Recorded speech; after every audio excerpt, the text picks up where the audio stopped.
Coordination കോമ്പൗണ്ട്സിലെ NCERT index question 5.8 ആണ് നമ്മൾ ഇന്ന് ഡിസ്കസ് ചെയ്യുന്നത്.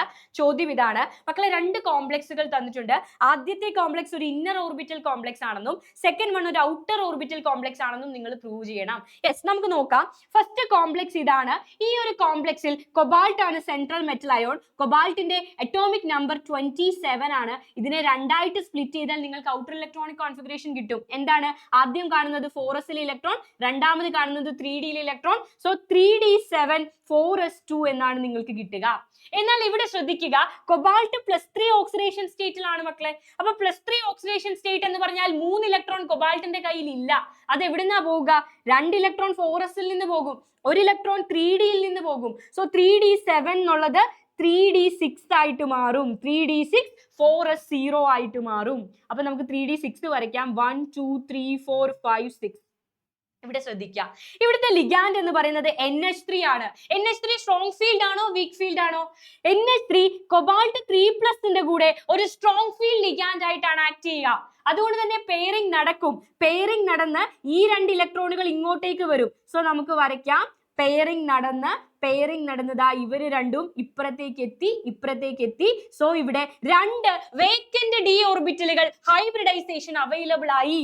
Hybridisation is D2sp3.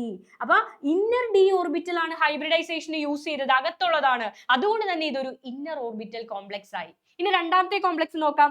NiC(NiNH3 6 × 2+). ഇവിടെയും ലിഗാൻഡ് NH3 ആ. പക്ഷെ ഇവിടെ NH3 സ്ട്രോങ് ഫീൽഡ് ആയിട്ടാണോ വീക്ക് ഫീൽഡ് ആയിട്ടാണോ ആക്ട് ചെയ്യുന്നത് എന്ന് ചോദിച്ചാൽ it's a weak field ligand. ഇവിടെ സ്ട്രോങ് ഫീൽഡ് ആണ്, ഇവിടെ വീക്ക് ഫീൽഡ് ആണ്. ഇനി നമുക്ക് നോക്കാം.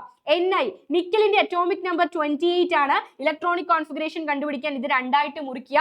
ആദ്യം കാണുന്നത് 4s ഇലക്ട്രോൺ, രണ്ടാമത് കാണുന്നത് 3d ഇലക്ട്രോൺ. സോ കോൺഫിഗറേഷൻ വരുന്നത് 3d8 4s2 ആണ്. മക്കൾ ശ്രദ്ധിക്കുക, നിക്കൽ ഏത് ഓക്സിഡേഷൻ സ്റ്റേറ്റിലാണ്? രണ്ടാമത്തെ കോംപ്ലക്സിൽ nickel is in +2 oxidation state. അതുകൊണ്ട് തന്നെ 2 ഇലക്ട്രോൺ നിക്കലിന്റെ കയ്യിൽ ഇല്ല. ഏതാണ് ആ 2 ഇലക്ട്രോൺ? 4sലെ 2 ഇലക്ട്രോൺ പുറത്തേക്ക് പോകും. സോ 4sലെ ഇലക്ട്രോണുകളുടെ എണ്ണം 0 ആയിട്ട് മാറും. 3dയിലോ? 3dയിൽ 8 ഇലക്ട്രോൺ, 1 2 3 4 5 6 7 8. ഞാൻ ഓൾറെഡി പറഞ്ഞു NH3 ഇവിടെ ഒരു വീക്ക് ഫീൽഡ് ലിഗാൻഡ് ആയിട്ട് ആക്ട് ചെയ്യുന്നത്. അതുകൊണ്ട് തന്നെ പെയറിംഗ് നടക്കില്ല. അപ്പോൾ ഈ ഇന്നർ d ഓർബിറ്റലുകൾ ഹൈബ്രിഡൈസേഷന് യൂസ് ചെയ്യാൻ പറ്റില്ല. So hybridisation is sp3d2. Outer d ഓർബിറ്റലുകൾ ആയതുകൊണ്ട് തന്നെ it's an outer orbital complex.